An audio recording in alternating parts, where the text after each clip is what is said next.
안녕하세요, 시청자 여러분. 저는 오늘 여러분의 상상을 초월하는 운명과 희생에 관한 한 드라마틱한 실화를 각색하여 들려드릴 거예요. 이 이야기는 20년 전의 비극적인 이별이 한 가족의 가장 행복해야 할 순간에 어떻게 지옥처럼 되돌아왔는지에 대한 이야기입니다. 주인공 이서연 씨는 평생 아들 김준호를 홀로 키워온 강인한 어머니입니다. 준호가 대기업 사장의 외동딸 박지수. 양과 결혼을 약속한 날, 서연 씨의 마음은 기쁨보다는 불안과 초조함으로 가득 찼습니다. 초호화 상견례 상대 가족과 자신의 초라한 모습이 비교될까봐, 혹시라도 가난한 환경 때문에 아들의 결혼이 무산될까봐 밤잠을 설쳤죠. 하지만 아들 준호는 그런 어머니를 따뜻하게 안심시켰습니다. 어머니, 괜찮아요. 지수 씨 부모님은 사람 됨됨이를 가장 중요하게 생각하는 분들이에요. 자신감을 가지세요. 마침내 그들이 도착한 곳은 서울의 초호화 고급 한정식집. 최고급 음식이 차려진 방에서 상견례가 시작되었습니다. 서연 씨는 떨리는 마음으로 고개를 숙여 인사를 올렸습니다. 그리고 상대 가족 대표인 마 박태영 씨가 고개를 들었을 때 시간이 멈췄습니다. 서연 씨의 눈은 공포와 충격으로 흔들렸고 태영 씨의 눈빛은 경악과 증오로 가득했습니다. 이 남자는 지수 양의 아버지이자 서연 씨가 20년 전에 모든 것을 버리고 떠났던 전 남편 박태영 씨였습니다. 가장 축복받아야 할 날, 20년 동안 숨겨왔던 가장 비극적인 과거가 상견례 테이블 위에서 폭발하는 순간, 이들은 과연 이 잔혹한 운명의 장난을 어떻게 헤쳐나갈까요? 그리고 서연 씨가 태영 씨를 떠나야만 했던 가장 큰 희생은 무엇이었을까요? 지금부터 그 놀라운 진실을 공개합니다. 채널 고정해주세요. 지금 우리는 서울 외곽의 낡은 아파트, 그 중에서도 가장 오래된 동네에 위치한 반지하 방에 들어와 있습니다. 주인공 이서연 씨는 달고 다른 거울 앞에서 쭈뼛거리며 옷매무새를 다듬고 있습니다. 그녀의 얼굴에는 홀로 아들 준호를 키워온 지난 20여 년의 고단함이 깊게 새겨져 있습니다. 그녀가 오늘 조심스레 꺼내 입은 감색 정장은 분명 깨끗했지만 곧 만나게 될 상대 가족의 세상에 비하면 너무나도 초라해 보였습니다. 서연 씨는 거울 속 자신을 바라보며 깊은 한숨을 내쉬었습니다. 과연 이 옷으로 괜찮을까? 내가 이 자리에 나가는 것이 준호에게 짐이 되는 것은 아닐까? 준호의 약혼녀 지수. 양의 집안은 서울 강남의 최고급 아파트에 살며 아버지는 거대 부동산 개발 회사를 이끌고 있는 박태영 식간 사장입니다. 그들의 세상은 서연 씨가 발 디딜 수 없는 마치 다른 차원의 세계처럼 느껴졌습니다. 서연 씨의 마음속에는 숨막히는 긴장감과 함께 아들에게 누가 될까 두려워하는 죄책감이 뒤섞여 그녀의 가슴을 짓눌렀습니다. 바로 그때 키가 크고 어깨가 떡 벌어진 듬직한 청년, 아들 준호가 방으로 들어섰습니다. 준호는 어머니의 창백한 얼굴을 놓치지 않았습니다. 준호는 IT 분야 중소기업에서 성실하게 일하는 책임감이 강하고 고든 성품의 소유자였습니다. 준호. 어머니, 준비 다 되셨어요. 왜 그렇게 안색이 안 좋으세요? 서연. 아니, 괜찮아. 그냥 조금 긴장돼서 그래. 준호야, 만약 오늘 저쪽에서 우리 집안 사정을 묻는다면 뭐라고 대답해야 할까? 서연 씨는 말을 흐렸습니다.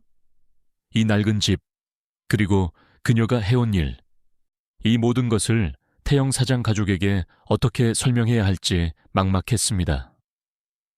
준호. 어머니, 그런 건 중요하지 않아요. 제일 중요한 건 사람의 마음과 됨됨이잖아요. 그리고 지수 씨가 어머니 만나고 저한테 뭐라고 말했는지 아세요?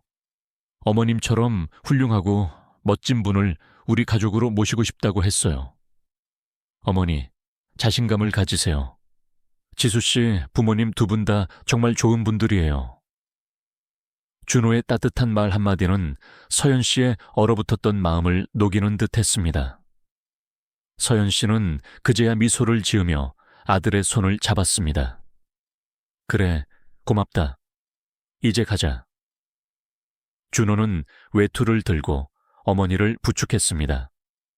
서연 씨는 아파트 앞에 세워진 준호의 자가용에 올라탔습니다.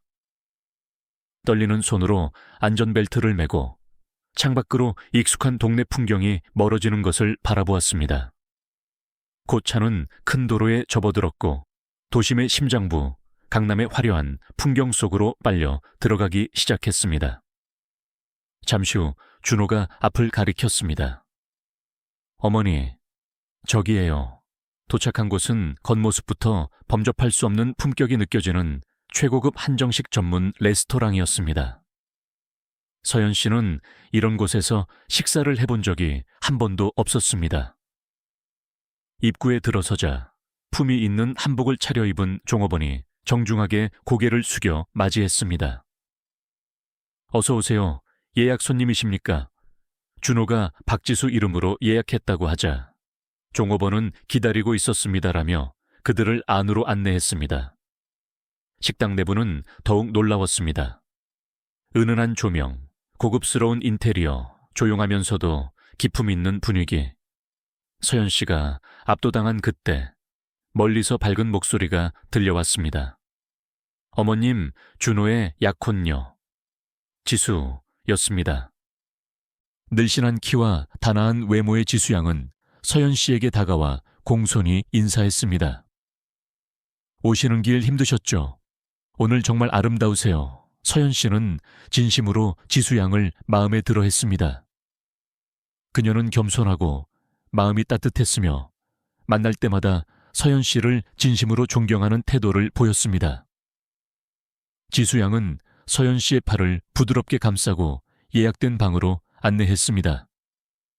방 안에는 두 사람이 일어나 그들을 맞이했습니다. 박태영, 사장과 그의 아내 최응영 여사였습니다. 태영 사장은 건장한 체격에 흰머리가 살짝 섞인 머리를 깔끔하게 빗어 넘겼으며 깊고 날카로운 눈빛에서는 오랜 세월 기업을 이끌어온 카리스마가 느껴졌습니다.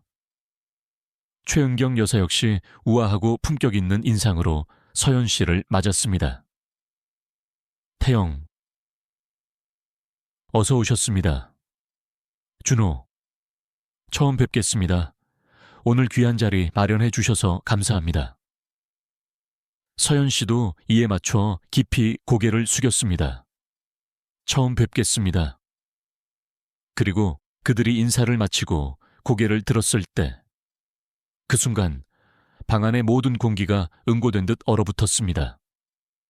서연 씨와 태영 씨는 마치 시간이 멈춘 것처럼 그 자리에서 완전히 굳어버렸습니다. 태영, 태영 씨는 말을 잇지 못했습니다. 서연 씨 역시 아무 말도 할 수 없었습니다. 오직 떨리는 눈빛만이 20년의 세월을 뛰어넘어 서로를 마주하고 있었습니다. 태영 사장 이서연 씨의 전 남편이었다는 충격적인 진실. 이 비극적인 운명의 재회 앞에서 상견례 자리에 있던 모든 사람은 영문도 모른 채 이 기묘한 침묵 속으로 빠져들었습니다. 두 사람 사이에 흐르는 팽팽한 긴장감은 방 안의 공기마저 얼어붙게 만들었습니다. 태영 씨와 서연 씨는 그 자리에서 돌처럼 굳어 아무 말도 하지 못했고 준호와 지수, 그리고 태영 씨의 아내 응영 씨는 도대체 무슨 일이 벌어진 것인지 전혀 알 수 없어 혼란스러운 표정으로 그들을 바라볼 뿐이었습니다. 결국 이 기묘한 침묵을 깬 것은 태영 씨의 아내 최응영 씨였습니다. 응경 씨는 자신의 남편과 서연 씨 사이에 흐르는 심상치 않은 기류를 감지했지만 오랜 세월 교육자 출신답게 애써 평정심을 유지하며 말했습니다. 자, 모두 앉으시죠. 서연 씨는 온몸이 떨리는 목소리로 예, 라고 답하며 겨우 자리에 앉았습니다. 태영 씨 역시 마지못해 맞은편 자리에 앉았지만 그의 눈은 서연 씨를 똑바로 쳐다보지 못했습니다. 테이블 위에는 정성껏 차려진 최고급 한정식 요리가 놓여 있었지만 그 누구도 숟가락이나 젓가락을 들 엄두를 내지 못했습니다. 이 만남은 이미 축복의 자리가 아닌 과거의 원한이 소환된 심판의 자리로 변해 있었습니다. 지수양이 걱정스러운 듯 아버지에게 물었습니다. 아버님, 무슨 일 있으세요? 준호 역시 서연 씨의 심상치 않은 모습을 보고 염려 가득한 표정으로 어머니를 살폈지만 태영 씨와 서연 씨는 여전히 입을 열지 못했습니다. 몇 분의 시간이 마치 몇 시간처럼 길게 흘렀습니다. 이때 은경 씨가 조심스럽지만 단도직입적으로 질문을 던졌습니다. 혹시 두 분 아시는 사이이십니까? 그 질문이 던져진 순간 태영 씨의 얼굴이 순식간에 붉어지기 시작했습니다. 그의 주먹은 자신도 모르게 꽉 쥐어졌고 거친 숨소리가 새어나왔습니다. 그의 머릿속에서는 20년 전 파산 직전의 절망적인 기억이 그리고 서연 씨가 그를 배신하고 떠났던 그날의 장면들이 흑백 필름처럼 빠르게 되감기 되었습니다. 자신을 나락으로 떨어뜨린 원수와 손잡고 떠났던 그녀의 모습은 지울 수 없는 낙인처럼 그의 영혼에 새겨져 있었습니다. 수십 년간 묻어두었던 분노와 상처가 상견례라는 가장 부적절한 장소에서 그것도 자신의 딸의 미래와 연결되어 폭발하려 하고 있었습니다. 마침내 태영 씨가 낮고 떨리는 목소리로 입을 열었습니다. 너, 그 한마디에 방 안의 분위기는 더욱 기묘하게 변했습니다. 태영, 네가 어떻게 감히 여기에? 서연 씨는 여전히 아무 말도 할 수 없었습니다. 그저 고개를 숙인 채 온몸을 떨고 있을 뿐이었습니다. 태영 씨의 분노는 이미 임계점을 넘어서고 있었습니다. 은경 씨가 남편의 어깨에 손을 얹으며 진정시키려 했습니다. 여보, 왜 그러세요? 진정하세요. 하지만 태영 씨의 감정은 걷잡을 수 없었습니다. 마침내 태영 씨의 분노가 완전히 폭발했습니다. 그는 벌떡 일어나 소리치기 시작했습니다. 태영, 절규하듯. 이 결혼 무효야. 나는 절대로 이런 지방과는 사돈 맺지 못해. 방 안에 있던 모든 사람은 경악하여 그를 바라보았습니다. 태영 씨는 테이블 위에 놓인 물이 가득 담긴 잔을 거칠게 낚아채더니 망설임 없이 서연 씨를 향해 물을 뿌렸습니다. 깍! 서연 씨는 작은 비명을 지르며 뒤로 물러났습니다. 차가운 물이 그녀의 얼굴과 신경 써서 차려입은 정장을 순식간에 적셨습니다. 지수. 아버님, 지수양은 충격을 받아 소리쳤고 준호는 급히 어머니를 부축했습니다. 은경 씨는 완전히 당황하여 남편을 말리려 했지만 태영 씨의 분노는 멈추지 않았습니다. 태영, 이 더러운 여자가 있는 곳에서 당장 나가. 당장. 태영 씨는 아내와 딸에게 소리쳤습니다. 응영, 여보, 왜 이러세요? 어떻게 이런 짓을? 태영 씨는 아내의 손을 거칠게 끌었습니다. 지수, 아버님, 이러지 마세요. 갑자기 왜 그러시는 거예요? 지수양은 눈물을 글썽이며 아버지를 올려다봤지만 태영 씨는 딸의 손까지 잡아 끌었습니다. 지수양은 서연 씨와 준호를 걱정스럽게 돌아보았지만 어쩔 수 없이 아버지에게 끌려나갈 수밖에 없었습니다. 문이 쾅 하는 큰 소리를 내며 닫혔습니다. 방에는 물에 젖은 채 떨고 있는 서연 씨와 망연자실한 준호만이 남았습니다. 준호. 어머니, 괜찮으세요? 준호는 어머니를 껴안고 위로했지만 서연 씨는 아무 말도 하지 못하고 그저 눈물만 흘렸습니다. 온몸이 흠뻑 젖었지만 그런 것은 아무래도 좋았습니다. 오랫동안 잊고 싶었던 과거가 이렇게 갑작스럽고 잔인하게 찾아올 줄은 꿈에도 몰랐던 것입니다. 그저 모든 것이 암흑이었습니다. 이렇게 상견례는 축복이 아닌 파국으로 끝을 맺었습니다. 차를 몰고 집으로 돌아오는 길은 지옥 그 자체였습니다. 운전대를 잡은 김준호의 얼굴은 창백했고 이서연 씨는 물에 젖은 채 창밖만을 멍하니 응시하고 있었습니다. 차 안에는 눅눅한 공기와 함께 말로 표현할 수 없는 절망감, 그리고 숨막히는 침묵만이 흘렀습니다. 준호는 운전 중에도 힐끗힐끗 어머니의 상태를 살폈습니다. 평생 그토록 강인하고 굳건했던 어머니가 이토록 비참한 모습을 보인 것은 처음이었습니다. 준호의 가슴은 찢어질 듯 아팠지만 무슨 말을 해야 할지 알 수 없었습니다. 그는 혼란스러웠고 동시에 태영 씨의 무례하고 폭력적인 행동에 대한 분노가 치밀어 올랐습니다. 낡은 아파트에 도착하자마자 준호는 조심스럽게 입을 열었습니다.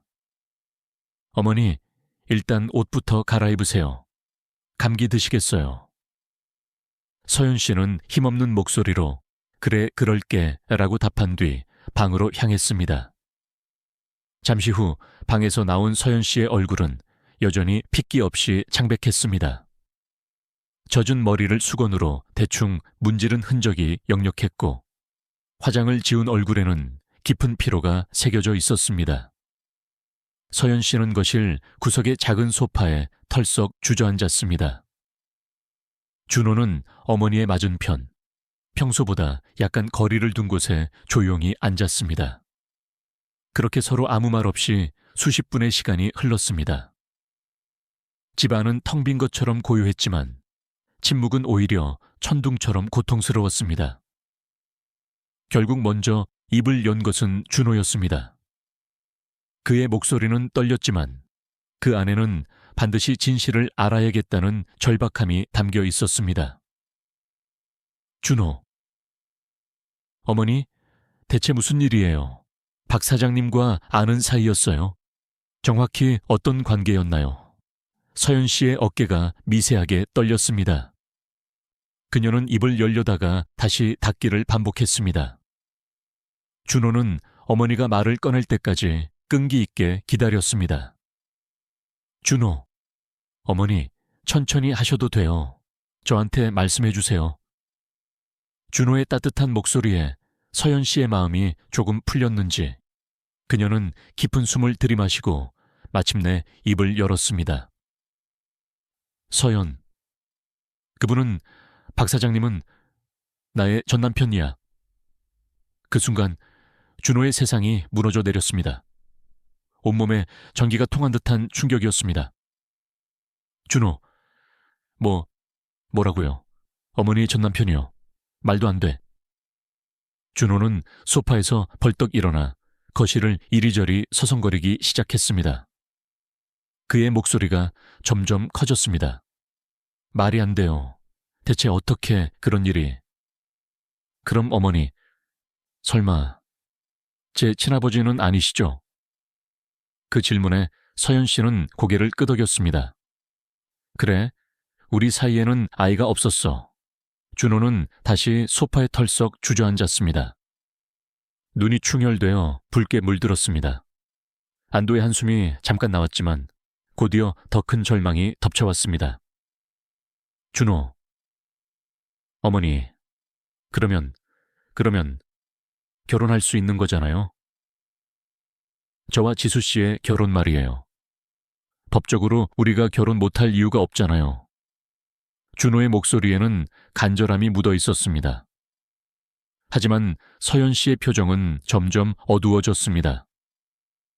서연, 준호야, 미안하다. 사실은 내가 그분에게 용서받지 못할 큰 죄를 지었어.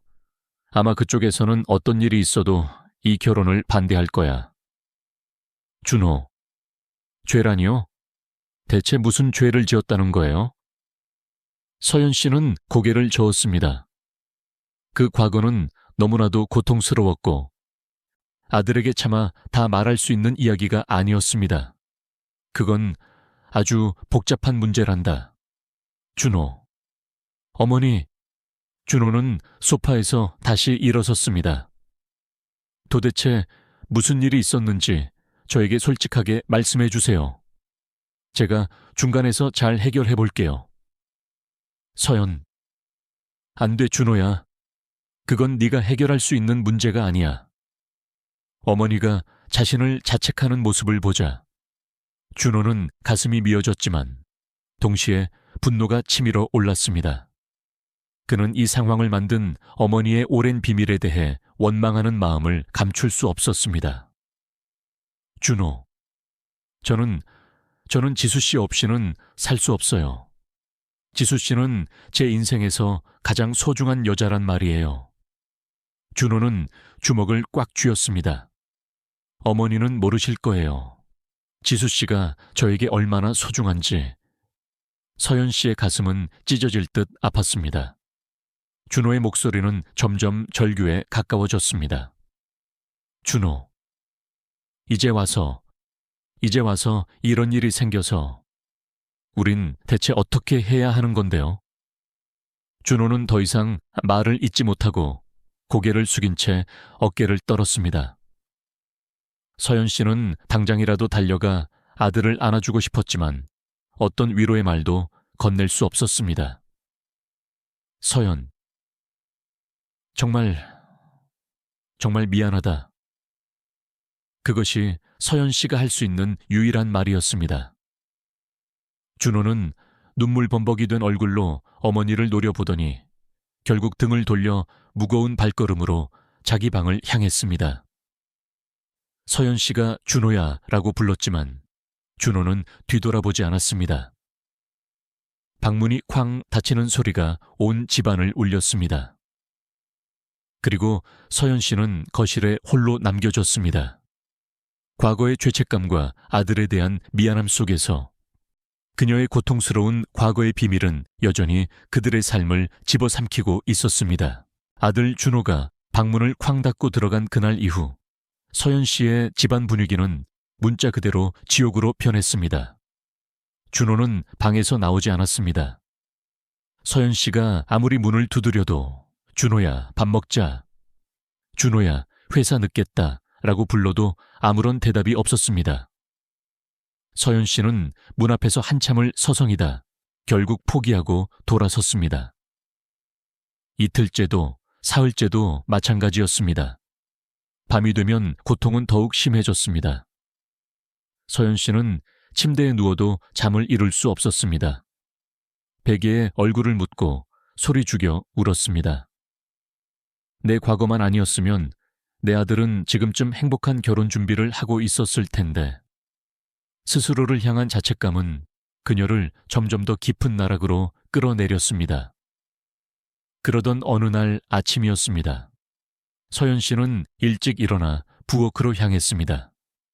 그때 식탁 위에 놓인 편지 한 통을 발견했습니다. 낯익은 아들 준호의 글씨였습니다. 서연 씨의 손이 심하게 떨렸습니다. 불길한 예감이 온몸을 휘감았습니다. 준호의 편지. 어머니께 그동안 키워주셔서 감사합니다. 저는 지수 씨 없이는 도저히 살아갈 수 없을 것 같습니다. 죄송합니다. 편지를 든 채 서연 씨는 그 자리에서 힘이 풀려 주저앉았습니다. 준호야. 서연 씨는 비명을 지르며 급히 일어나 준호의 방으로 달려갔습니다. 방은 텅 비어 있었습니다. 옷장은 열려 있었고 안에 있던 옷가지가 모두 사라졌습니다. 책상 위의 물건들도 온데간데 없었습니다. 서연 씨는 텅 빈 방 한가운데 주저앉아 한참을 오열했습니다. 얼마 후 서연 씨는 정신을 차리고 미친 듯이 밖으로 뛰쳐나갔습니다. 집 근처 슈퍼, 준호가 다니던 헬스장. 자주 가던 카페 등 아들의 행방을 알 만한 곳은 하나도 빠짐없이 찾아다녔지만 아무런 단서도 얻지 못했습니다. 결국 준호가 다니던 회사까지 찾아갔습니다. 서연. 실례합니다. 혹시 김준호 씨 계신가요? 직원. 김준호 씨 말씀이십니까? 며칠 전에 퇴사하셨습니다. 서연 씨의 머리가 하얗게 변했습니다. 퇴사를 했다고요? 그럼 혹시 지금 어디 계신지 아시나요? 직원은 죄송하지만 저희는 알 수 없습니다. 라고 답했습니다. 서연 씨는 절망감에 휩싸였습니다. 아들이 회사까지 그만두었다는 것은 정말로 세상을 등지겠다는 뜻처럼 느껴졌습니다. 무거운 발걸음으로 회사를 나선 서연 씨는 마지막 희망을 걸고 지수양에게 전화를 걸어보았습니다. 뚜루루, 뚜루루, 벨이 길게 울렸지만 그녀는 전화를 받지 않았습니다. 두 번째도 마찬가지였습니다. 서연 씨는 빌딩 로비 한 구석에 주저앉아 통곡했습니다. 집으로 돌아오는 길은 더욱 고통스러웠습니다. 전철 안에서도 아파트 계단을 오를 때도 눈물은 멈추지 않았습니다. 거실 소파에 털썩 주저앉은 서연 씨는 앞으로 어떻게 살아가야 할지 막막했습니다. 그때 갑자기 휴대전화가 울렸습니다. 서연 씨는 깜짝 놀라 전화를 받았습니다. 준호일까? 서연 씨의 목소리에는 간절한 기대감이 담겨 있었습니다.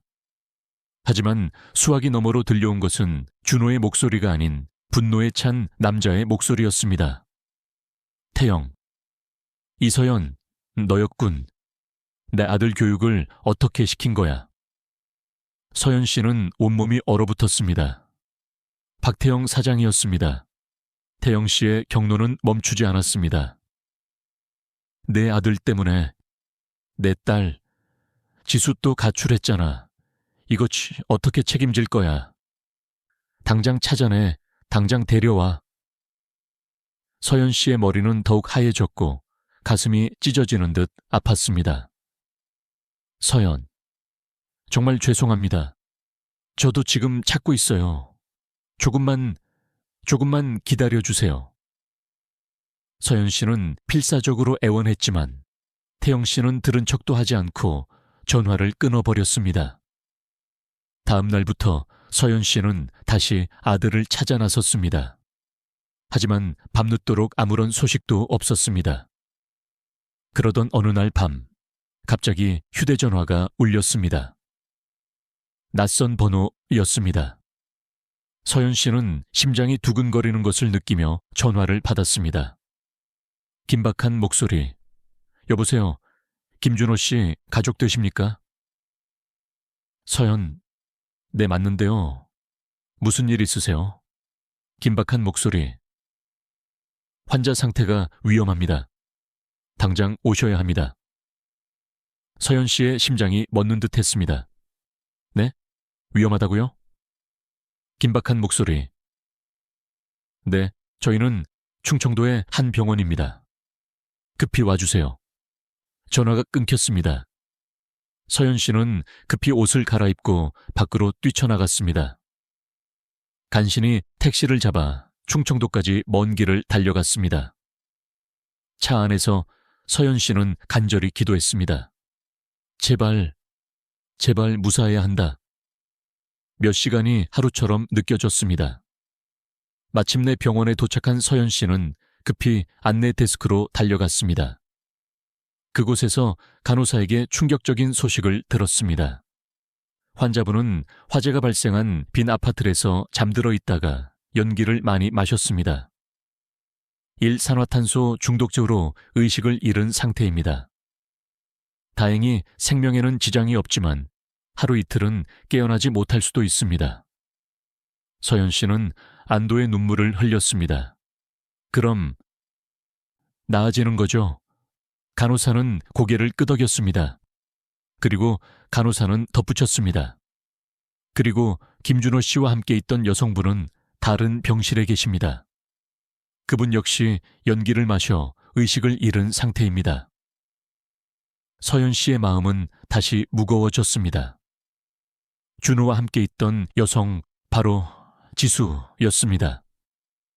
태영 사장이 이 사실을 알면 절대 가만히 있지 않을 것이 분명했습니다.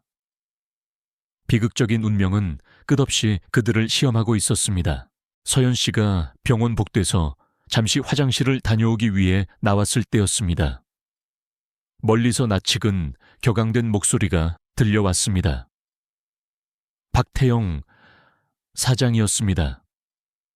태영 씨는 서연 씨를 발견하자마자 눈을 부라리며 성큼성큼 다가왔습니다. 그는 곧장 서연 씨의 멱살을 거칠게 움켜잡았습니다. 태영, 내 아들 때문에 내 딸이 죽을 뻔했어. 과거에도 지금도 왜 내 인생을 이렇게 괴롭히는 거냐고. 서연 씨의 몸이 크게 휘청거렸습니다.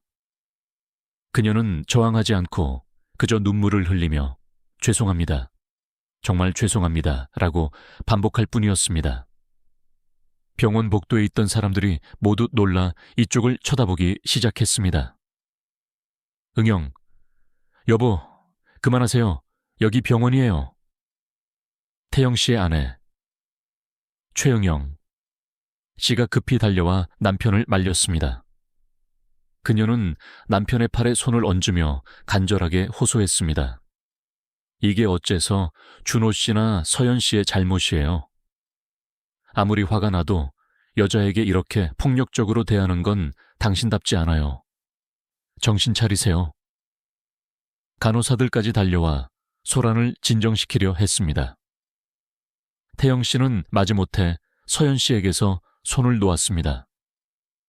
은경 씨는 남편의 팔을 잡고 조용히 타이르듯 말했습니다. 여기서 소란 피우지 말고 지수방으로 가봐요. 태영 씨는 아무 말 없이 서연 씨에게 등을 돌렸습니다. 여전히 거친 숨을 몰아쉬고 있었고 꽉 쥔 주먹은 미세하게 떨리고 있었습니다.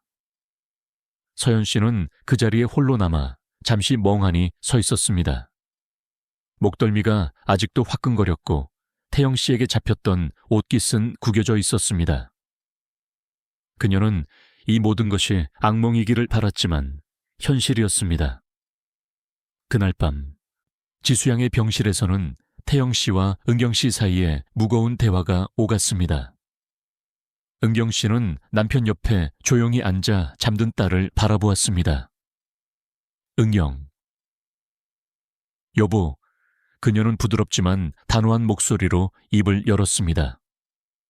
무슨 일인지 이제는 알아야겠어요. 저는 당신의 과거 때문에 이 지수까지 이렇게 힘든 시간을 보내게 하는 건 옳지 않다고 생각해요. 서연 씨와 대체 무슨 관계였나요? 그 질문에 태영 씨의 어깨가 미세하게 떨렸습니다. 그는 한참 동안 침묵했습니다. 딸의 얼굴을 바라보고 창밖을 내다보고 다시 자신의 손을 바라보던 태영 씨가 마침내 입을 열었습니다.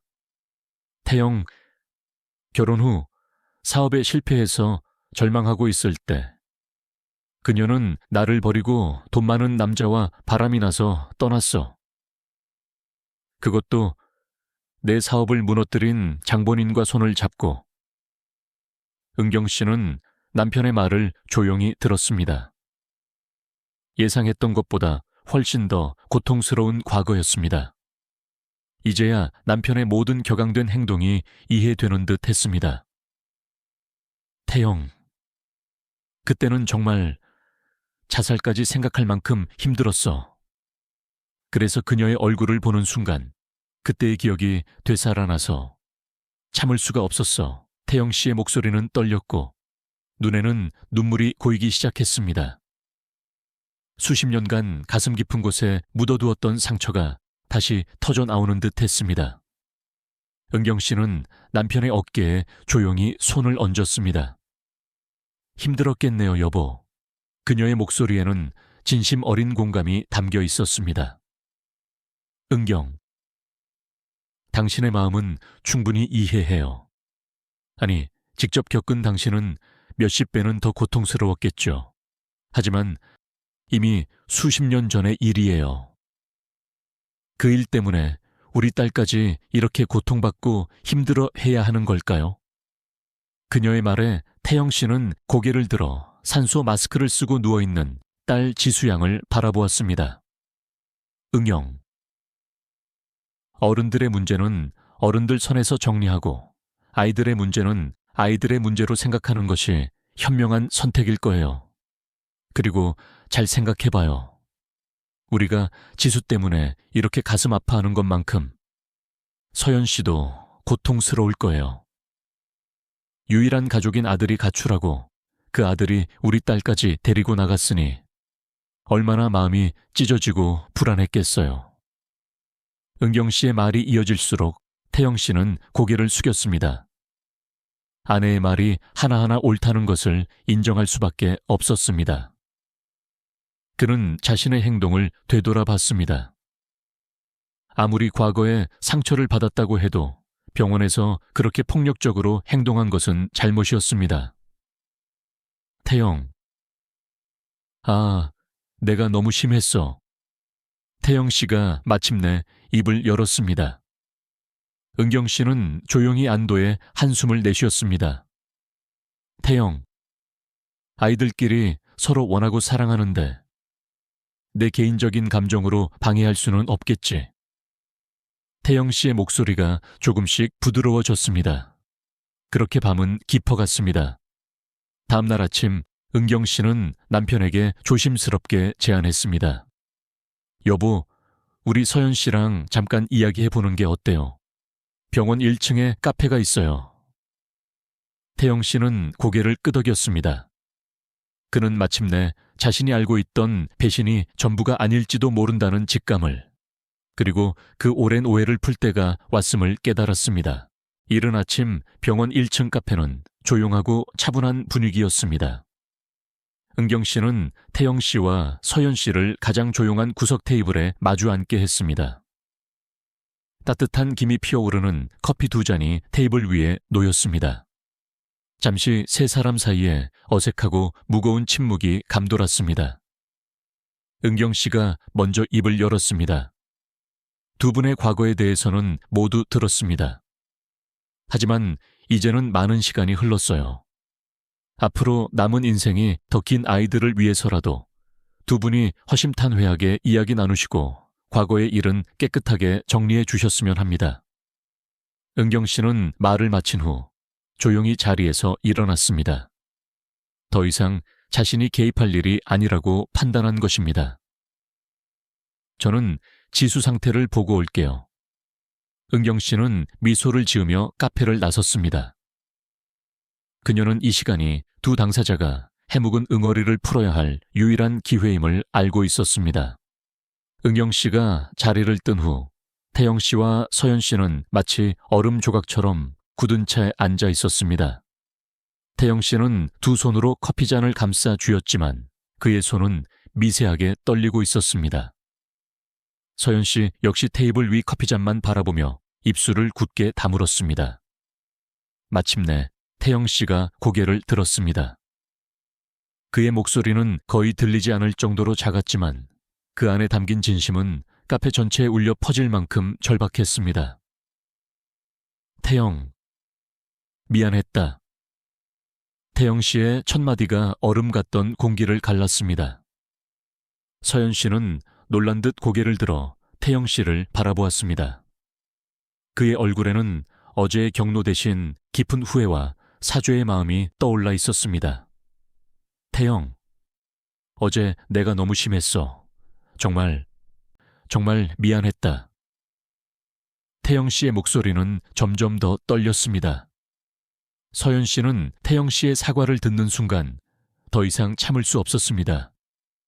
그동안 억눌러왔던 모든 감정이 한꺼번에 터져 나왔습니다. 눈물이 뺨을 타고 흘러내렸고 목이 메어 제대로 말을 할 수 없었습니다. 서연, 저도 죄송해요. 전부 저 때문에. 그녀는 손으로 얼굴을 가리고 소리 죽여 울었습니다. 지나간 세월 동안 마음속 깊은 곳에 묻어두었던 죄책감과 그리움이 한순간에 쏟아져 나왔습니다. 다시 침묵이 흘렀습니다. 하지만 이번 침묵은 저기로 가득 찬 침묵이 아니었습니다. 서로의 상처를 인정하고 그 고통을 함께 나누는 시간이었습니다. 태영 씨는 한참을 생각한 후 가장 듣고 싶었고 가장 고통스러웠던 질문을 입에 담았습니다. 태영, 왜 나를 떠났어? 그 순간 카페 안의 모든 소음이 멈춘 듯 했습니다. 서연 씨는 태영 씨의 눈을 바라보았습니다. 그 눈 속에는 지나간 세월 속에 쌓인 상처와 그리움, 그리고 아직 남아있는 사랑의 감정이 뒤섞여 있었습니다. 태영, 너만 옆에 있었더라면, 너만 있었더라면 나는 그 지경까지 떨어지지 않았을 텐데. 서연 씨는 태영 씨의 말을 듣고 더욱 큰 죄책감에 시달렸습니다. 그녀는 몇 번이고 입을 열려 했지만 말이 나오지 않았습니다. 어디서부터 어떻게 이야기를 시작해야 할지 알 수 없었습니다. 서연, 사실은 서연 씨가 마침내 입을 열었습니다. 태영 씨는 서연 씨가 무언가를 말하려 한다는 것을 알고 조용히 기다렸습니다. 서연 씨는 천천히 눈을 감고 마음속 깊은 곳에 묻어두었던 기억의 문을 열었습니다. 서연, 태영 씨와 결혼하고 얼마 되지 않았을 때였어요. 태영 씨의 건설회사가 부도를 맞고 큰 빚을 지게 됐죠. 빚쟁이들이 집으로 찾아와 협박하고 태영 씨는 그들을 피해 집을 비우는 날이 많아졌어요. 그때 저는 혼자 남아 공포에 떨고 있었어요. 그러던 어느 날 태영 씨의 사업 라이벌이자 당신을 무너뜨린 장본인이었던 덕수리 씨가 저를 찾아왔어요. 서연 씨는 떨리는 목소리로 덕수 씨가 했던 제안을 털어놓았습니다.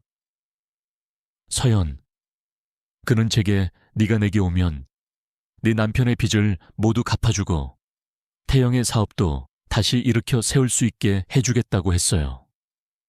저는 태영 씨가 빚 때문에 목숨까지 잃을까 두려웠어요. 당신이 폭행당하는 모습을 보고 저는 더 이상 지켜볼 수 없었어요. 그래서 당신을 살리기 위해 덕수 씨의 제안을 받아들였고 비밀로 해달라고 부탁했어요. 당신이 내가 사랑에 눈이 멀어 배신한 비겁한 아내라고 생각하는 게 빚 때문에 죽는 것보다 낫다고 생각했어요. 오랜 필름이 멈추는 것처럼 과거의 회상이 끝났고 카페의 커피 향이 태영 씨의 의식 속으로 천천히 스며들었습니다. 서연 씨의 이야기를 들은 태영 씨는 그 자리에서 굳어버렸습니다. 그는 서연 씨를 바라봤지만 실제로는 아무것도 보지 못했습니다. 태영, 그게 정말이요. 태영 씨의 입술이 떨렸습니다. 믿고 싶지 않았지만 서연 씨의 눈빛에서 거짓을 찾을 수 없었습니다. 서연 씨는 천천히 고개를 끄덕였습니다. 이제 더 이상 숨길 것도 변명할 것도 없었습니다. 서연, 당신과 헤어지기 싫었지만 당신과 헤어져야만 했어요. 태영 씨는 그 말을 듣고 가슴이 찢어지는 듯 했습니다. 지난 세월 자신이 품고 살았던 원망과 분노가 얼마나 큰 오해였는지를 깨달았습니다. 서연 씨를 향해 폭력을 휘두르고 증오했던 모든 순간이 한순간에 후회로 바뀌었습니다. 서연, 하지만 저를 용서해달라고는 하지 않겠어요. 저 역시 비겁했어요. 결국 돈의 힘에 마음이 흔들린 것이니까요. 그래도 제가 이렇게 이야기하는 것은 서연 씨는 잠시 말을 멈추고 감정을 다스렸습니다. 그녀의 눈에는 간절함이 가득했습니다. 서연, 저희 아들 준호는 저처럼 나쁜 사람이 아니라는 것을 당신에게 전하고 싶었을 뿐이에요. 그 순간 태영 씨의 마음속에서 무언가가 무너져 내렸습니다. 억누르고 있던 모든 감정이 한꺼번에 터져 나왔습니다. 눈물이 그의 뺨을 타고 흘러내렸습니다. 처음에는 한두 방울이었지만 이내 멈출 수 없는 눈물이 되었습니다. 태영, 오열하며 흑, 내가 얼마나 바보였던가, 얼마나 한심한 남자였던가. 태영 씨는 오열했습니다. 남편으로서, 한 남자로서 자신이 얼마나 무능했는지를 뼈저리게 깨달았습니다. 서연 씨는 그런 태영 씨를 보며 자신 역시 눈물을 멈출 수 없었습니다. 잠시 후 슬프게 울던 태영 씨가 갑자기 자리에서 일어났습니다. 서연 씨는 놀란 눈으로 그를 바라보았습니다. 태영 씨는 테이블을 돌아 서연 씨에게 다가왔습니다. 그리고 아무 말 없이 그녀를 하품에 안았습니다. 따뜻하고 절절한 포옹이었습니다. 수십 년 만에 느껴보는 전 남편의 온기였습니다. 태영, 귓가에 속삭이며 미안하다. 내가 한심해서 너를 지켜주지 못했구나. 그의 목소리에는 깊은 후회와 자책이 담겨 있었습니다.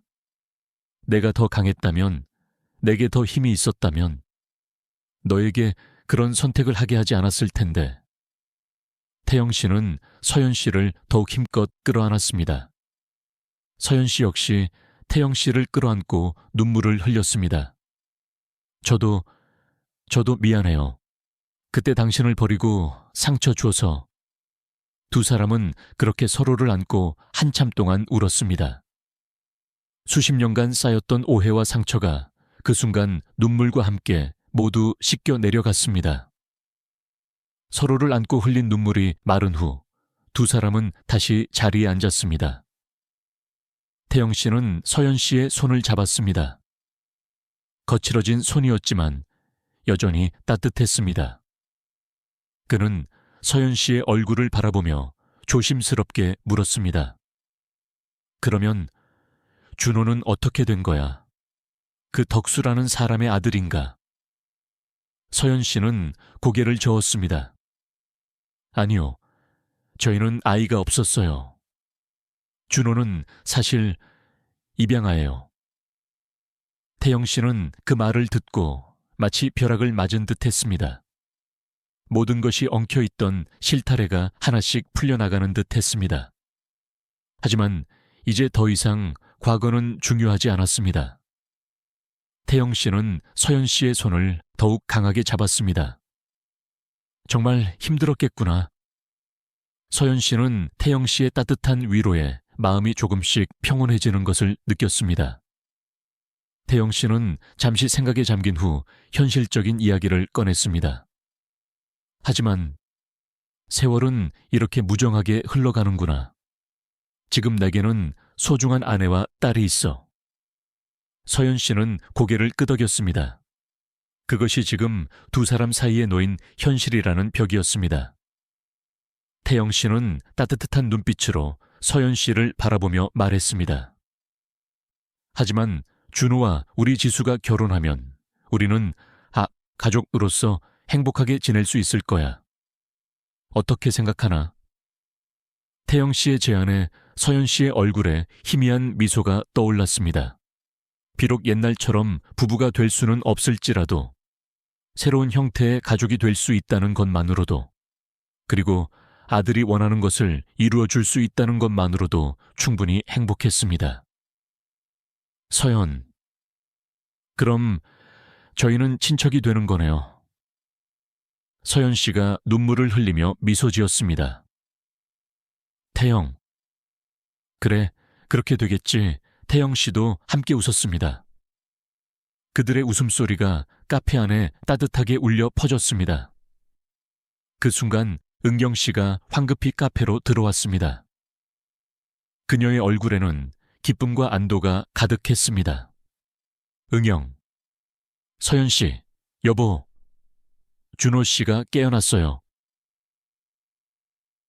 태영 씨와 서연 씨는 동시에 자리에서 벌떡 일어났습니다. 은경 씨의 외침에 태영 씨와 서연 씨는 지체 없이 준호가 있는 병실로 달려갔습니다. 병실 문을 열고 들어서자 준호는 침대에 앉아 있었습니다. 아직 얼굴은 창백했지만 의식은 완전히 돌아와 있었습니다. 준호는 갑자기 들어선 세 사람을 보고 놀랐습니다. 어머니, 그리고 박 사장님, 사모님까지. 어떻게 여기에? 그 순간 태영 씨는 주저함 없이 준호에게 다가가 침대 옆에 무릎을 꿇었습니다. 그의 갑작스러운 행동에 준호는 당황했습니다. 박 사장님, 왜 이러세요? 어서 일어나세요. 준호는 급히 태영 씨를 일으키려 했지만 태영 씨는 굳건히 움직이지 않았습니다. 태영, 진심을 담아. 준호 군, 미안하다. 네 어머니에게 물을 뿌리고 경노했던 일, 진심으로 사과하고 싶다. 태영 씨의 목소리는 떨렸지만 그 안에는 모든 과거를 털어내고 용서를 구하는 진심이 담겨 있었습니다. 내 어머니와 충분히 이야기를 나누었다. 이제 더 이상 과거의 일로 너희들에게 폐를 끼치는 일은 없을 것이다. 태영 씨는 준호의 눈을 똑바로 바라보며 말했습니다. 태영, 내 딸과 결혼해 주겠나? 그 순간 준호의 눈에서 눈물이 터져 나왔습니다. 며칠 전만 해도 불가능해 보였던 일이 현실이 된 것입니다. 네, 감사합니다. 준호는 흐느끼며 대답했습니다. 병실은 기적과 감격의 눈물로 가득 찼습니다. 잠시 후 옆 병실에서도 지수 양이 의식을 되찾았다. 는 반가운 소식이 전해졌습니다. 지수 양이 눈을 떴을 때 침대 주변에는 아버지 태영 씨, 어머니 은경 씨, 그리고 준호와 서연 씨가 함께 서 있었습니다. 며칠 전 악몽 같았던 상견례를 기억하는 지수 양은 이 광경을 믿을 수 없었습니다. 서연 씨가 지수 양에게 다가가 손을 잡았습니다. 서연, 지수야, 괜찮니? 모두 내 잘못으로 너희들이 힘든 일을 겪게 했구나. 지수, 아니에요, 어머님. 저는 괜찮아요. 오히려 저희가 아무 말 없이 집을 나간 게 죄송해서요. 그 순간 준호가 지수 양의 침대 옆에 무릎을 꿇었습니다. 모두가 놀라 그를 바라보았습니다. 준호, 지수야, 우리 결혼 허락받았어. 준호의 목소리는 기쁨으로 떨렸습니다. 너 그때 그랬지? 정식 프로포즈도 못 받았다고, 서운하다고. 그래서 지금 이 자리에서 할게. 준호는 지수 양의 손을 잡고 진심을 담아 말했습니다. 준호, 나와 결혼해줘. 지수 양의 눈에서 기쁨의 눈물이 흘러내렸습니다. 네, 기꺼이요. 준호는 벌떡 일어나 지수 양을 조심스럽게 안아주었습니다. 그 모습을 지켜보던 세 부모님은 모두 환한 미소를 지었습니다. 병실에는 따뜻하고 행복한 기운이 가득 찼습니다. 얼마 후 모든 오해가 풀어진 화기애애한 분위기 속에서 가족들은 식사 자리를 마련했습니다. 특히 준호는 평소보다 말이 많았습니다. 그는 잔을 내려놓고 진지한 표정으로 입을 열었습니다. 준호, 이런 자리에서 말씀드리는 것이 적절한지 모르겠지만 꼭 전하고 싶은 이야기가 있습니다. 저는 지수 씨와 결혼할 수 있는 것도 정말 행복하지만 박 사장님과 사모님의 아들이 될 수 있다는 것도 정말 행복합니다. 그의 말에 지수 양과 은경 씨는 미소를 지었습니다. 준호, 사실 저는 입양아입니다. 어릴 적 기억은 거의 없어요. 제 친어머니는 저를 낳자마자 돌아가셨고 친아버지는... 준호는 잠시 말을 멈췄습니다. 태영 씨는 준호의 표정을 주의 깊게 살폈습니다. 어딘가 모르게 낯익은 느낌이었지만 무엇인지는 분명하지 않았습니다. 준호, 제가 어렸을 때 등산 중 사고로 돌아가셨습니다. 다행히 지금의 어머니가 저를 발견하고 키워주신 덕분에 이렇게 행복하게 살 수 있었습니다. 저를 이렇게 훌륭하게 키워주신 어머니께, 그리고 저희 결혼을 허락해 주신 박 사장님, 사모님께 다시 한번 진심으로 감사드립니다. 준호는 자리에서 일어나 정중하게 고개를 숙였습니다. 하지만 이 상황에서 태영 씨만이 아무 말 없이 그 자리에 굳어 있었습니다. 준호의 이야기를 들으면서 태영 씨의 머릿속에서는 무언가가 빠르게 연결되고 있었습니다. 응영, 여보, 왜 그러세요? 괜찮아요? 응영 씨는 남편의 심상치 않은 모습에 걱정스럽게 물었습니다. 태영 씨의 얼굴이 갑자기 창백해졌기 때문입니다. 태영, 떨리는 목소리로 준호에게.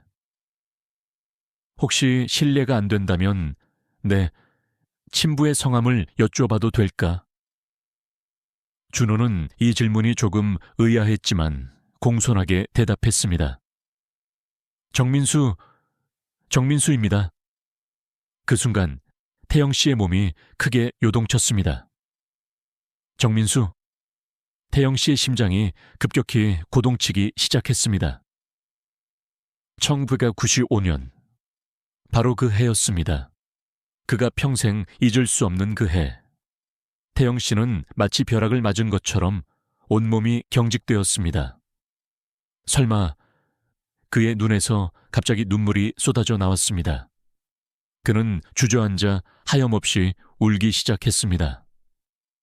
은경, 여보, 대체 어떻게 된 거예요? 방에 있던 누구도 무슨 일이 벌어지고 있는지 알 수 없었습니다. 오직 태영 씨만이 알고 있었습니다. 지금 자신의 앞에 앉아 있는 이 청년이 누구인지를. 그가 평생 찾고 찾았던, 자신의 생명을 구하고 산에서 목숨을 잃었던 은인걸의 아들이 바로 여기에 있다는 것을. 태영 씨는 눈물을 흘리며 준호에게 다가갔습니다. 네가 민수 씨의 아들이었구나. 민수 씨는 나를 살리려다 돌아가신 내 생명의 은인이야. 운명적인 연결고리 앞에서 태영 씨는 준호를 끌어안고 오열했습니다. 두 가족은 마침내 단순한 사돈 관계가 아닌 생명으로 엮인 운명 공동체가 되었음을 깨달았습니다.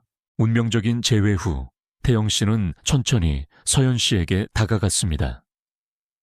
그의 발걸음은 조심스러웠지만 확신에 차 있었습니다. 태영 씨는 서연 씨의 두 손을 조용히 잡았습니다. 태영, 서연아, 정말 고맙다. 태영 씨의 목소리에는 진심이 가득했습니다. 내 인생을 구해준 민수 씨의 아들을 이렇게 훌륭하게 키워줘서 정말 고맙다. 그리고 내 인생에 다시 나타나줘서 내가 그 은혜를 갚을 기회를 줘서 고맙다. 태영 씨의 목소리는 너무나 간절한 감정이 담겨 있어 말하는 것조차 힘들어 보였습니다. 서연 씨는 그 진심 어린 말에 눈물을 참을 수 없었습니다. 당신이야말로 제 인생의 구원자예요. 서연 씨는 태영 씨의 손을 더욱 강하게 잡았습니다. 그 모습을 지켜보던 은경 씨도 함께 눈물을 흘렸습니다. 이렇게 모든 것이 연결되어 있었네요. 정말 운명이란 놀랍습니다. 결국 만날 사람은 만나게 되어 있나 봐요. 태영 씨는 확신의 찬 목소리로 말했습니다. 그래, 이건 우연이 아니야. 우리는 이렇게 가족이 될 운명이었던 거지. 감격과 경외심이 그의 얼굴에 떠올랐습니다. 상견례 자리는 완전히 바뀌어 있었습니다. 이제는 감사와 사랑으로 가득 찬 따뜻한 자리가 된 것입니다. 그로부터 몇 달이 흘렀습니다. 벚꽃이 만개한 4월의 화창한 어느 날, 준호와 지수양의 결혼식이 열렸습니다. 많은 이들의 축복 속에 결혼식이 시작되었습니다. 신랑 준호가 먼저 입장했고 그의 얼굴에는 긴장과 기대, 그리고 무엇보다 행복한 미소가 빛났습니다. 다음은 양가 어머니들이 입장할 차례였습니다. 식장 뒤편에서 대기하던 은경 씨가 서연 씨에게 다가갔습니다. 은경, 서연 씨, 저희 남편을 살려주셔서 정말 감사합니다. 그리고 이렇게 저희 가족이 되어주셔서 감사해요. 서연 씨는 그 말에 깊은 감동을 받았습니다. 저야말로 감사해요. 이렇게 훌륭한 분들과 가족이 될 수 있어서 저는 행복합니다. 두 사람은 서로를 끌어안았습니다. 그 포옹 속에는 앞으로 평생 서로를 소중히 여기고 지지하겠다는 약속이 담겨 있었습니다. 곧이어 아름다운 웨딩드레스를 입은 신부 지수 양이 아버지 태영 씨의 팔짱을 끼고 등장했습니다. 태영 씨는 준호에게 천천히 다가섰습니다. 그는 지수 양의 손을 준호에게 건네며 말했습니다. 태영, 준호 군, 이렇게 훌륭하게 자라줘서 고맙다. 그동안 내 어머니를 지켜줘서 고맙다. 태영 씨는 서연 씨를 한번 바라보았습니다. 서연 씨는 감격에 벅차 눈물을 흘리고 있었습니다. 준호, 감사합니다, 장인어른. 준호는 깊이 고개를 숙였습니다. 그렇게 두 가족은 하나가 되었고, 사랑은 모든 상처를 치유했으며, 용서는 모든 원한을 씻어내렸습니다. 결혼식이 끝나고 몇 주가 지났습니다. 태영 씨는 서연 씨와 준호를 태우고 익숙한 시골길을 달렸습니다. 차 안에는 묘한 긴장감 대신 평온함이 감돌았습니다. 40분쯤 달린 후 차는 나지막한 언덕 위에 작은 공원 묘지 입구에 멈춰 섰습니다. 준호. 여기가... 준호는 어리둥절한 표정으로 중얼거렸습니다. 태영 씨는 익숙한 듯 특정 방향으로 걷기 시작했습니다. 그가 발을 멈춘 곳에는 소박하지만 정성껏 관리된 묘비 하나가 서 있었습니다. 정민수, 중민수, 12요일에. 준호는 아버지의 묘비를 본 순간 시간이 멈춘 듯 했습니다. 그의 눈가의 순식간에 눈물이 고였습니다. 서연 씨도 묘비를 보며 가슴이 뭉클해졌고 무의식 중에 두 손을 모아 조용히 고개를 숙였습니다. 태영 씨는 묘비 앞에서 한참을 서 있다가 천천히 무릎을 꿇었습니다. 무릎이 땅에 닿는 순간 그의 눈에서 눈물이 쏟아졌습니다. 태영, 흐느끼며 민수 씨, 미안하네. 이제야 찾아와서 자네에게 떳떳이 얼굴을 보일 수가 없었네. 태영 씨는 묘비를 바라보는 눈빛에 깊은 후회와 사죄의 마음이 가득했습니다.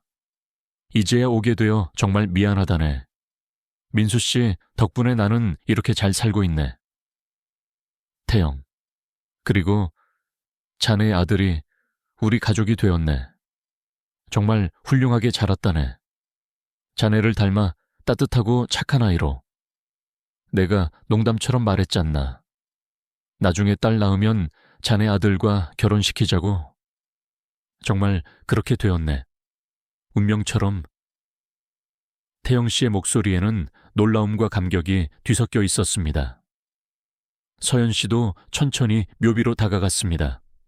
그녀는 정중히 무릎을 꿇고 두 손을 모았습니다. 민수 씨, 누구보다 멋지고 훌륭한 아드님을 낳아주셔서 감사합니다. 준호도 마침내 아버지의 묘비 앞으로 나섰습니다. 그는 떨리는 발로 무릎을 꿇고 아버지에게 깊이 고개를 숙였습니다. 준호. 아버지. 준호의 목소리는 어린아이처럼 가늘었습니다. 저를 낳아주셔서 감사합니다. 준호의 어깨가 작게 떨렸습니다. 세 사람은 그렇게 한동안 묘비 앞에서 묵도를 올렸습니다. 시간이 흘러 가을이 왔습니다. 단풍이 물들기 시작한 어느 주말, 태영 씨와 은경 씨가 서연 씨의 작은 아파트를 찾아왔습니다. 서연 씨는 그들을 따뜻하게 맞이했습니다. 태영 씨는 잠시 머뭇거리다가 가져온 서류 봉투를 꺼냈습니다. 사실 지난 몇 달간 아내와 둘이서 많은 고민을 했습니다. 은경, 저희가 지수를 결혼시키면 함께 살려고 준비했던 집이 있는데요. 마침 그 집 바로 옆동에 비슷한 크기의 집이 매물로 나왔더라고요. 서연. 설마. 태영. 네. 그래서 그 집을 샀습니다. 태영 씨가 미소를 지으며 말했습니다. 서연 씨도 이제 혼자이시고 저희도 딸이 나가서 쓸쓸하니까 함께 노후를 보내면 어떻겠습니까? 응영. 저희는 이제 가족이지 않습니까? 함께 살면서 서로 돕는 것이 훨씬 좋을 것 같아요. 서연 씨는 그들의 제안을 듣고 가슴이 따뜻해졌습니다. 혼자 살아가는 것에 익숙했지만 이렇게 멋진 사람들과 함께할 수 있다면 얼마나 좋을까 생각했습니다. 서연. 하지만 제가 어떻게 그런 좋은 곳에... 태영. 그런 걱정은 하지 마십시오. 서연 씨는 제 생명의 은인입니다. 이 정도는 아무것도 아닙니다. 결국 서연 씨는 고개를 끄덕였습니다. 그렇게 세 사람은 같은 동네, 붙어있는 집에서 살기 시작했습니다. 처음에는 서로 조심스러웠지만 시간이 지날수록 정말 가족처럼 서로를 보살폈습니다. 아침이면 서로의 안부를 묻고 저녁에는 번갈아 가며 함께 식사를 했습니다. 주말에는 함께 산책을 하거나 여행을 떠나기도 했습니다. 그러던 어느 봄날, 준호와 지수 양이 기쁜 소식을 들고 찾아왔습니다. 저희에게 아기가 생겼어요. 그 순간 세 사람의 얼굴이 환하게 밝아졌습니다. 몇 달 후 건강한 사내아이가 태어났습니다. 아이의 이름은 민광으로 지었습니다. 민수 씨의 희생을 기억하고 가족에게 빛이 되어주라는 의미였습니다. 민광이를 처음 본 순간 세 사람은 모두 눈물을 흘렸습니다. 너무나 따뜻하고 아름다운 새로운 생명이었습니다. 이렇게 태영 씨와 은경 씨, 그리고 서연 씨는 지금도 서로를 소중히 여기며 행복한 노후를 보내고 있습니다. 준호와 지수 양은 따뜻한 가정을 이루었고 민광이는 할아버지, 할머니들의 사랑을 듬뿍 받으며 건강하게 자라고 있습니다. 운명의 장난 같았던 비극은 결국 가장 완전하고 아름다운 가족의 사랑으로 완성되었습니다.